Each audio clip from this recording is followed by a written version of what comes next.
Friends, कैसे हैं आप सब लोग? कैसे तैयारी चल रही है आपकी? तो जैसे आपको पता है सीसीएस के जो स्टूडेंट्स हैं हमारे, उनके जो है एग्ज़ामिनेशन जो है फॉर्म आ चुके हैं और बच्चों ने जो है एग्ज़ामिनेशन फॉर्म भरने भी शुरू कर दिए। अभी हमारे एग्ज़ामिनेशन फॉर्म की जो है डेट थोड़ी एक्सटेंड हो गई है, लेकिन एग्ज़ाम तो होने ही है और एग्ज़ाम मोस्ट प्रॉब्ली मुझे लग रहा है दिसंबर 20 तक शुरू हो जाएँगे और जल्दी ही हमारी डेट शीट आ जाएगी। जो आने वाला वीक है हमारा 8 दिसंबर तक, उस तक मुझे लगता है कि डेट शीट आने की पूरी संभावना है और डेट शीट आ जाएगी, हमें शेड्यूल मिल जाएगा तो हमारी पढ़ाई भी शुरू हो जाएगी। तो आज हम वीडियो लेके आए हैं वो 5th सेमेस्टर के बच्चों के लिए, बीए एलएलबी के 5th सेमेस्टर और एलएलबी के 1st सेमेस्टर के स्टूडेंट्स के लिए आज का वीडियो है। आज जो हम सब्जेक्ट कवर कर रहे हैं वो constitutional law first. Constitutional law जो है 2 पार्ट में डिवाइडेड है। एक पार्ट आपका 5th सेमेस्टर में कवर हो जाता है और दूसरा पार्ट हमारा कवर होता है 6th सेमेस्टर में। तो इस तरह से कॉन्स्टिट्यूशन जो है आधा-आधा बँटा हुआ है। अभी कॉन्स्टिट्यूशनल का लॉ का फर्स्ट पार्ट है जिसके इम्पोर्टेंट क्वेश्चन, ये जो इम्पोर्टेंट क्वेश्चंस हैं ये मेरी काफ़ी हॉट फेवरेट सीरीज़ है जिसको मैं क्रैश कोर्स सीरीज़ कहते हैं और आप कहते हैं 70% मार्क्स गारंटीड सीरीज़। अगर आप ये क्वेश्चंस कर लेते हैं तो आपके 70% मार्क्स डेफिनेटली पक्का आ सकते हैं। तो मार्क्स लाने के लिए आपको क्या करना होगा, इसकी पूरी स्ट्रेटजी क्या रहेगी, ये मैं हर वीडियो में बार-बार बता चुका हूँ। एक बार फिर से आपको बता देता हूँ कि क्वेश्चंस जो हैं मैंने दिए हैं इसमें कुल टोटल करीबन 16-17 क्वेश्चंस हैं, जिसको अगर आप कर लेते हैं तो डेफिनेटली पूरा पेपर इसमें से आपको मिल जाएगा। जो हमारा पेपर रहता है उसमें सेक्शन बी और सी, उस पे ज़्यादा फोकस रहता है क्योंकि वही हमारा मेजर पार्ट कवर करता है, मेजर मार्क्स उसी के अंदर हैं। जो हमारा सेक्शन बी है वो है हमारे पास 10 मार्कर का, जिसमें हमारे 2 क्वेश्चन अटेम्प्ट करने होते हैं यानी कि 20 मार्क्स। जो सेक्शन सी है हमारा, उसमें टोटल 5 क्वेश्चन आते हैं 20 मार्कर, जिसमें से हमें कवर करने होते हैं 3 क्वेश्चन यानी कि 60 मार्क्स। टोटल 80 मार्क्स का पेपर हमारा सेक्शन बी और सी से कवर हो जाता है। इसके बाद हम बात करें सेक्शन ए की, तो सेक्शन ए में हमारे टोटल 5 क्वेश्चन आते हैं 4-4 मार्क्स के, टोटल 20 मार्क्स का हमारा सेक्शन है। अब सेक्शन ए की तैयारी कैसे होगी? अगर ये वीडियो जो है 15-16 क्वेश्चन जो हैं आपको सेक्शन सी की तैयारी करा रहे हैं, तो बड़ा सिंपल सा आंसर है कि जो हम 15-16 क्वेश्चन तैयार करते हैं वो काफ़ी सिलेबस के पार्ट को कवर कर लेता है। तो सिलेबस का पार्ट कवर होगा तो ऑटोमेटिकली जो है सेक्शन ए भी कवर हो जाता है। तो इतना मैं आपको कह सकता हूँ कि इन्हीं क्वेश्चन में से आपको एटलीस्ट 3 क्वेश्चन, 5 में से 3 क्वेश्चन जो है सेक्शन ए के भी मिल जाएंगे। तो अगर पूरा पेपर की हम बात करें तो 80-90% पेपर जो है इन्हीं क्वेश्चंस में से आने वाला है। लेकिन फिर भी मैं कहता हूँ सेफ्टी पर्पज़ के लिए कि 20% अगर हम रिड्यूस भी कर दें तो 70% पेपर तो आपको इस वीडियो में से मिल ही जाएगा। तो 70% जो क्वेश्चंस हैं उसकी मेरी गारंटी है, लेकिन मार्क्स जो है वो क्वेश्चन से कभी भी नहीं आते हैं। मार्क्स आपके आंसर लिखने से आएंगे। एग्जामिनर क्वेश्चन होना चेक करेगा, एग्जामिनर आपके क्वेश्चन के आंसर चेक करेगा। अब आंसर्स के लिए हमारे पास क्या सॉल्यूशन है, हम कहाँ से आंसर लिखें या कैसे आंसर लिखें? तो आंसर्स के लिए मेरे पास ये है कि आप जो है बढ़िया तरीके से आंसर तैयार करें। कुछ बुक्स हैं मार्केट के अंदर जो अधिकतर स्टूडेंट ले लेते हैं, जैसे मानसी है, यूनिक है। तो मानसी और यूनिक जो है वो बिल्कुल भी सही बुक नहीं है, उससे बिल्कुल भी ना पढ़ें क्योंकि उसका कोई ऑथर नहीं है और वो कोई पब्लिकेशन हाउस नहीं है जो प्रॉपर तरीके से बुक बनाता हो। तो इसलिए आप उन बुकों को बिल्कुल भी भरोसा ना करें, उनकी लैंग्वेज भी अच्छी नहीं है, उनमें जो कंटेंट दिया है उसकी भी कोई गारंटी है नहीं। तो इसलिए उन बुक से तो बिल्कुल नहीं पढ़ना। पढ़ना है अगर आपको तो उसके बाद क्या तरीका बचता है? उसके बाद तरीका ये बचता है हम किसी बढ़िया ऑथर की बुक्स ले लें जो हमारे सिलेबस में रिकमेंडेड है, या जो भी है जैसे कॉन्स्टिट्यूशनल लॉ की अवतार सिंह की जो बुक आती है वो काफ़ी अच्छी बुक आती है, उससे आप पढ़ सकते हैं। अगर उससे आप नहीं पढ़ना चाहते और कहना चाहते हैं कि सर अब तो एग्ज़ाम पास आ गए हैं, 15-20 दिन के लिए क्या बुक्स खरीदेंगे, तो दूसरा तरीका आपके पास ये हो सकता है इस आंसर्स तैयार करने के लिए आप गूगल सर्च करें। गूगल पे बहुत सारे हमारे लीगल ब्लॉग्स होते हैं जो बहुत सारे एडवोकेट्स ने बनाए होते हैं, या फिर ऐसे वेबसाइट्स हैं जो लीगल स्टैंडर्ड्स की फॉलो करती हैं। तो वहाँ से आपको इन क्वेश्चंस के आंसर मिल जाएंगे। वहाँ पे काफ़ी लेंथी आंसर होंगे, उनको आप अपने हिसाब से शॉर्ट कर लेना और ये आंसर आपको वहाँ पर अच्छे मिल जाएंगे। इसके अलावा भी बहुत सारे बच्चे हैं जो यूट्यूब से आंसर देखने की कोशिश करते हैं, लेकिन यूट्यूब के जो आंसर्स होते हैं ना काफ़ी छोटे-छोटे पॉइंट वाइज़ लिए होते हैं उन्होंने वीडियो को, प्रेज़ेंटेशन को बढ़िया करने के लिए। तो वो पॉइंट तो सही है, करेक्ट है, लेकिन उसके एक्सप्लेनेशंस तो हमें खुद लिखना पड़ता है और खुद हम उतना स्टैंडर्ड लैंग्वेज या अच्छा एक्सप्लेनेशन लिख नहीं पाएँगे। तो उसके लिए हमारे पास सॉल्यूशन क्या है? उसके लिए हमारे पास सॉल्यूशन यही है कि हम खुद अपने आंसर तैयार करें।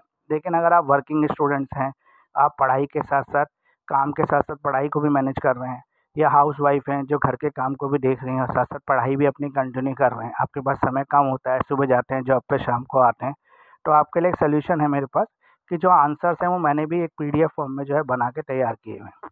अब ये आंसर आपको कैसे मिल सकते हैं, इसके लिए आपको क्या करना पड़ेगा? तो मैंने वीडियो के लास्ट में जो है अपना कॉन्टैक्ट नंबर छोड़ा है, वहाँ पे आप मुझे व्हाट्सएप कर सकते हैं, कॉल भी कर सकते हैं पर कॉल से थोड़ा-सा बचें। व्हाट्सएप करें। व्हाट्सएप करने का बेनिफिट ये होता है कि जब भी मैं फ्री होऊँगा तुरंत आपके को रिप्लाई कर दूँगा। कॉल कई बार नहीं पिक कर पाते, कहीं बिज़ी होते हैं, कई बार कोर्ट में होते हैं। तो इसलिए आप जो है मुझे व्हाट्सएप पे मैसेज करें, जहाँ पे आपको पीडीएफ मिल जाएगी और वो पीडीएफ काफ़ी रीज़नेबल रेट पर है। अब ये रीज़नेबल रेट क्यों है, फ्री क्यों नहीं है पीडीएफ? कई स्टूडेंट्स के ये भी सवाल होते हैं। तो फ्री पीडीएफ तो मैं दे नहीं सकता हूँ, क्योंकि मेरा भी अपनी फैमिली है, मेरा भी जब यही प्रोफ़ेशन है टीचिंग, तो मुझे भी कुछ थोड़ी बहुत अर्निंग चाहिए। तो मैंने काफ़ी रीज़नेबल प्राइस रखा है, एक मार्जिनल कॉस्ट आपसे लिए, कोई ज़्यादा इसमें प्रॉफ़िट वाला कोई रीज़न है नहीं। तो इसलिए आज ये वीडियो को हम शुरू करते हैं constitutional law BA LLB 5th semester के स्टूडेंट्स के लिए। तो स्टूडेंट चलिए वीडियो को शुरू करते हैं, देखते हैं वीडियो कितना इन्फॉर्मेशनल रहने वाला है और आपको कितनी हेल्प मिलने वाली है। तो कमेंट लिख के ज़रूर बताएं कि इसमें से कितना % पेपर जो है एग्ज़ाम में आया और आपको कितनी हेल्प मिली वीडियो से, या आप पहले से मेरे साथ जुड़े हुए हैं तो कमेंट सेक्शन में ये भी लिख कर बताएं कि हर बार आपको कितनी हेल्प मिलती है वीडियो से। तो आज जो हम वीडियो शुरू कर रहे हैं वो हमारा है एजुकेटर ऑफ दिल्ली, जो है कॉन्स्टिट्यूशनल लॉ 1, जो बीए एलएलबी 5th सेमेस्टर के सिलेबस को कवर करता है और एलएलबी 1st सेमेस्टर के सिलेबस को कवर करता है। इसमें जो पहला क्वेश्चन है हमारा वो है, explain the protection in respects of the conviction for offences provided under article 20 of the constitution. जो आर्टिकल 20 है कॉन्स्टिट्यूशन का, उसके अंदर जो कन्विक्शंस का प्रोविंसेस दे रखा है उसको आपको यहाँ पे एक्सप्लेन करना है कि किस तरह से प्रोटेक्शन मिल सकती है ऑफेंडर्स को भी। क्वेश्चन नंबर 2 जो हमारा, culture educational rights of minorities, minorities के कल्चरल राइट्स, एजुकेशनल राइट्स क्या हैं। इसके अलावा क्वेश्चन नंबर 3 जो है, discuss the right against exploitation given in the constitution of India. Constitution of India में जो हमें फंडामेंटल राइट दिया, राइट्स अगेंस्ट एक्सप्लॉयटेशन, इसको एक्सप्लेन करना है आपको।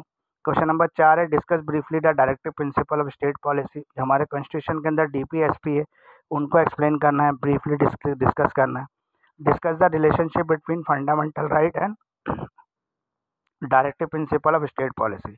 तो फंडामेंटल राइट्स और directive principle of state policy यानी कि डीपीएसपी में क्या रिलेशनशिप है, इसको बताना है। क्वेश्चन नंबर 5 है हमारा, article 32 is the soul and heart of the constitution. Explain the doctor Ambedkar statement with the relevant case laws. What remedies can be enforced under the article 32 of the constitution of India. Right to constitutional remedies भी कहते हैं इसको। तो ये काफ़ी important question है और अधिकतर एग्जाम में ये पूछा जाता है, और कॉन्स्टिट्यूशन का सबसे इंपॉर्टेंट पार्ट भी है आर्टिकल 32, जो आपके फंडामेंटल राइट्स को प्रोटेक्ट करने का काम करता है। क्वेश्चन नंबर 6 है हमारा, discuss the provision related to protection of life and personal liberty in article 21 of the constitution of India. जो कॉन्स्टिट्यूशन ऑफ इंडिया का आर्टिकल 21 है, जो अनदर फंडामेंटल राइट है, protection of life and personal liberty, इसको आपको discuss करना है। जो भी इसका प्रोविजंस है, जो भी इसका प्रोसीजर लॉ में हमारा दे रखा है कॉन्स्टिट्यूशन लॉ में, उसको पूरा आपको डिटेल के साथ एक्सप्लेन करना है। State how the provisions can be implemented, ये गलती से कैब हो गया, क्या नहीं है, provisions can be implemented judicially, provisions को कैसे आप जुडिशली इम्प्लीमेंट कर सकते हैं। तो ये टोटल 6 क्वेश्चन जो है स्लाइड में हमने कवर किए हैं। इस सभी इंपॉर्टेंट क्वेश्चन के जो आंसर्स हैं वो मेरे पास अवेलेबल है एक रीजनेबल प्राइस पर। आप बढ़िया आंसर लिखोगे तो बढ़िया मार्क्स भी आपको मिलेंगे। तो आइए नेक्स्ट स्लाइड की तरफ चलते हैं और देखते हैं नेक्स्ट स्लाइड्स में हमारे पास क्या है। तो एजुकेटर ऑफ दिल्ली जो है कॉन्स्टिट्यूशनल लॉ 1 के इंपॉर्टेंट क्वेश्चन आपके लिए लेके आया। बी एलएलबी 5th सेमेस्टर के स्टूडेंट्स के लिए वीडियो है और एलएलबी 1st सेमेस्टर के स्टूडेंट्स के लिए। हमें क्वेश्चन नंबर जो 7 है, discuss the provisions related to protection of life and personal liberty in article 21। Article 21 के अंदर जो protection of life and personal liberty है, फंडामेंटल राइट जो है कॉन्स्टिट्यूशन ऑफ इंडिया जो हमें ग्रांट करता है, उसके प्रोविजंस को आपको यहाँ पे एक्सप्लेन करना है। ये गलती से क्वेश्चन जो है 2 बार हो गया है, तो एक ही क्वेश्चन है, गलती से 2 बार लिख गया। क्वेश्चन नंबर 8 जो है, discuss the constitutional rights of freedom of religion in India. Freedom of religion का जो राइट्स है हमारे पास, जो कॉन्स्टिट्यूशन हमें राइट देता है, उसको डिस्कस करना है। Whether one is free to induce the conversation of other to his own faith. तो एक व्यक्ति जो है वो फ्री भी है अपने रिलीजन को चेंज करने के लिए, वो चाहे तो अपना धर्म बिना किसी प्रेशर के बदल सकता है। क्वेश्चन नंबर 9 जो है, what is freedom of speech and expression. Freedom of speech and expression क्या है, state the reasonable reactions and explain with relevant case laws. तो रीजनेबल रिस्ट्रिक्शंस के साथ, केस लॉज के साथ आपको इसको एक्सप्लेन करना है। Freedom of speech and of press lies at the root of all democratic organisation. सभी डेमोक्रेटिक ऑर्गेनाइजेशन की जो रूट्स होती हैं वो फ्रीडम ऑफ स्पीच के साथ जुड़ी हुई हैं। आपको इसको एग्जामिन करना है लीडिंग केसेस के साथ। क्वेश्चन नंबर 10 जो है हमारा, call equality is the dynamic concept. जैसे हम राइट टू इक्वालिटी भी कहते हैं, डायनेमिक कॉन्सेप्ट है with many aspects and dimension, and it cannot be imprisoned within traditional limit. Discuss with the help of judicial pronouncement. Judicial pronouncement के साथ आपको इसको एक्सप्लेन करना है। तो सेक्शन जो ये क्वेश्चंस हमारे रहने वाले हैं, 70% मार्क्स जो है वो गारंटेड है कि 70% जो पेपर है वो इसी में से आएगा। 70% का मतलब हो गया करीब करीब 70 नंबर का पेपर जो है आपको इसमें से मिल जाएगा। जो ज़्यादा ही मिलेगा 70 से, पर 70 नंबर हम फिर भी सेफ्टी के लिए लेके चल रहे हैं। अगला जो हमारा रहने वाला है, एक जो अगला हमारा क्वेश्चन रहने वाला है वो है हमारा क्वेश्चन नंबर 11। अगर हम क्वेश्चन नंबर 11 की बात करें तो एजुकेटर ऑफ दिल्ली जो है कॉन्स्टिट्यूशनल लॉ के 1 के इंपॉर्टेंट क्वेश्चन आपके साथ डिस्कस कर रहा है। अब हम क्वेश्चन नंबर 11 पढ़ेंगे। Article 14 of the constitution of India forbid the class legislation. ये फॉरबिड करता है क्लास लेजिस्लेशन को, but does not forbid the classification. लेकिन ये क्लासिफिकेशन को फॉरबिड नहीं करता, ये क्लासिफिकेशन का अलाउड करता है लेकिन क्लास लेजिस्लेशन को बैन लगाता है। इसको एक्सप्लेन करना है। Discuss the doctrine of reasonable classification. Reasonable classification क्या होती है? On what ground the state can make classification while making law. तो स्टेट किस तरह से क्लासिफिकेशन कर सकती है लॉ का। क्वेश्चन नंबर 12 जो है, in what circumstances and by whom can the fundamental right guaranteed by the constitution suspended. जो भी फंडामेंटल राइट्स हमें दे रखे हैं कॉन्स्टिट्यूशन ने, उनको किस परिस्थितियों के अंदर सस्पेंड किया जा सकता है। Question number 13, what do you understand by the fundamental right. आप फंडामेंटल राइट से क्या समझते हैं। Against whom the fundamental rights are available. किसके अगेंस्ट अवेलेबल है fundamental rights. Are they amendable, क्या इनको अमेंड किया जा सकता है। Refer to the important supreme court decision on the subject is the effect of fundamental right on pre constitutional law. Pre constitutional law के अंदर क्या इफेक्ट था, जब कॉन्स्टिट्यूशन लागू नहीं था उस समय किस तरीके से सुप्रीम कोर्ट इसको प्रोटेक्ट करती थी। अब क्वेश्चन नंबर 14 जो है, right a short note on fundamental duties. Fundamental duties पे आपको शॉर्ट नोट्स लिखने हैं। इट्स ऑब्जेक्टिव एंड इंपॉर्टेंस, इसके ऑब्जेक्टिव और इंपॉर्टेंस भी बताने हैं। तो ऑनलाइन लाइव क्लासेस भी मेरे पास अवेलेबल है, आप चाहे तो मेरे से क्लासेस भी ले सकते हैं। मेरे बैचेस चलते हैं हर सेमेस्टर वाइज, तो आप मेरे बैचेस को ज्वाइन कर सकते हैं। आप मुझे इंडिविजुअल क्लासेस भी ले सकते हैं, पर सब्जेक्ट के क्लासेस भी ले सकते हैं। फिलहाल मेरा क्रैश कोर्स जो है अभी रन है, जो एग्जाम से पहले आपको एक वीक में सारा सिलेबस मैं कंप्लीट करा दूंगा। तो आइए आगे चलते हैं नेक्स्ट स्लाइड की तरफ। तो एजुकेटर ऑफ दिल्ली जो है कॉन्स्टिट्यूशनल लॉ 1 के क्वेश्चन आज कवर कर रहा है। क्वेश्चन नंबर 15 है हमारा, the preamble of the Indian constitution set out the main objective.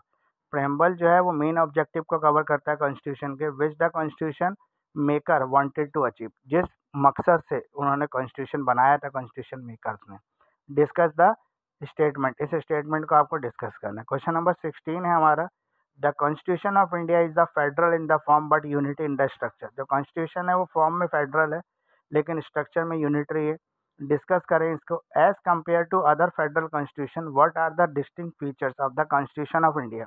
अगर हम दूसरे कॉन्स्टिट्यूशन से कंपेयर करें तो फेडरल जो है हमारा इंडियन कॉन्स्टिट्यूशन, वो उसके फेडरलिज्म किस तरह से अलग है, इसको डिटेल में हमें लिखना है।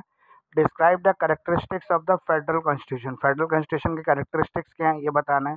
Do you consider the constitution of India is federal. क्या आप ये कंसीडर करते हैं कि हमारा जो कॉन्स्टिट्यूशन है वो यूनिटरी नहीं है, फेडरल है।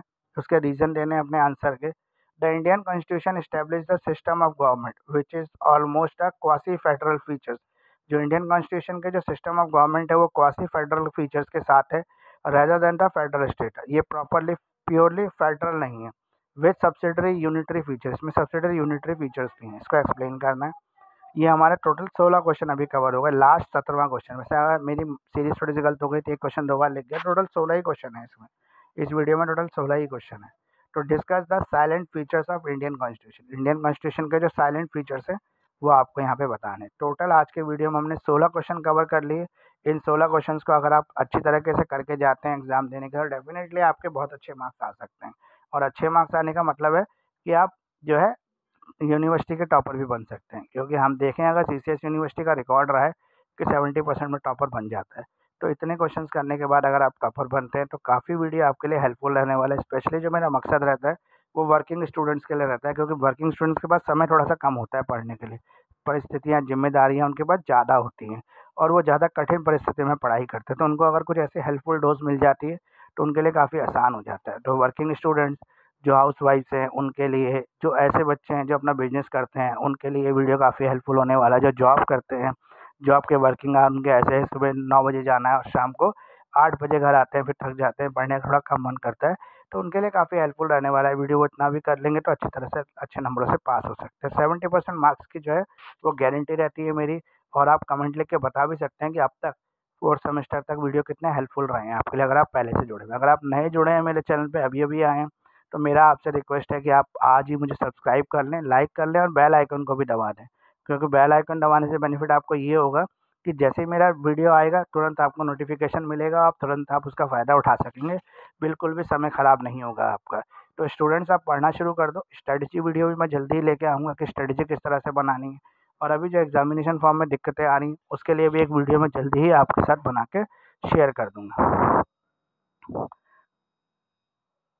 अब जो हमारा लास्ट पेज रहने वाला है, वो है एजुकेटर ऑफ दिल्ली जो है आज जो वीडियो आपके लिए लेके आया था, वो BA LLB 5th सेमेस्टर और LLB 1st सेमेस्टर के स्टूडेंट्स के लिए था। ये कॉन्स्टिट्यूशनल लॉ को हमने आज कवर किया। तो प्लीज़ लाइक करें, शेयर करें, सब्सक्राइब करें हमारे यूट्यूब चैनल को और प्रेस कर दें बेल आइकन को। आप मुझे मेरे इंस्टाग्राम पर भी फॉलो कर सकते हैं। मेरा इंस्टाग्राम आईडी है एजुकेटर ऑफ दिल्ली के नाम से। आप चाहें तो मुझे फेसबुक पर भी लाइक कर सकते हैं। फेसबुक आईडी है मेरा एजुकेटर ऑफ दिल्ली के नाम से। BLLB और LLB all subject notes PDF with detail explanation in easy language. मेरे पास जो है BLLB और LLB के सभी सब्जेक्ट के नोट्स PDF अवेलेबल है, जिसमें डिटेल एक्सप्लेनेशन के साथ मैंने हर चीज़ को अपनी लैंग्वेज के अंदर इजी लैंग्वेज में उसको लिखा हुआ है। आप उसको पढ़ेंगे तो आपको खुद ही पता लगेगा लैंग्वेज कितनी ईजी है। ये सारे नोट्स जो है मैंने खुद अपनी जब BLLB कंप्लीट की थी पढ़ते हुए, मैंने ये सारे नोट्स जो है तैयार किए थे और वही नोट्स मैं आपको शेयर कर रहा हूँ। तो ये नोट्स मेरे भी काफ़ी फ़ायदे रहे और मैंने उस समय काफ़ी रिसर्च की थी इन नोट्स को बनाने के लिए। उस रिसर्च का आप बेनिफिट ले सकते हैं। साथ में जो है मेरी जो लाइव क्लासेस चलती हैं उनके रिकॉर्डेड वीडियो लेक्चर्स भी अवेलेबल है। आप चाहें तो डिटेल एक्सप्लेनेशंस के साथ वीडियो लेक्चर्स भी ले सकते हैं। वीडियो लेक्चर्स और PDF अगर दोनों मिल जाती हैं तो पढ़ाई और अच्छी तरीके से हो सकती है। तो आपको अगर किसी भी तरह की हेल्प की ज़रूरत है, किसी तरह की कोई क्वेरी करनी है, आप मेरे व्हाट्सएप ग्रुप से भी जुड़ सकते हैं। मेरा एक व्हाट्सएप ग्रुप भी है एजुकेटर ऑफ दिल्ली के नाम से। उस ग्रुप में ऐड होने के लिए मैं लिंक जो है डिस्क्रिप्शन बॉक्स में दे दूँगा। आप वहाँ से मेरे जो है व्हाट्सएप ग्रुप को ज्वाइन कर सकते हैं। जल्दी ही मेरा जो है व्हाट्सएप चैनल भी मैं लॉन्च करने जा रहा हूँ ताकि आपको और तरह भी इन्फॉर्मेशनल वीडियो मिलती रहें।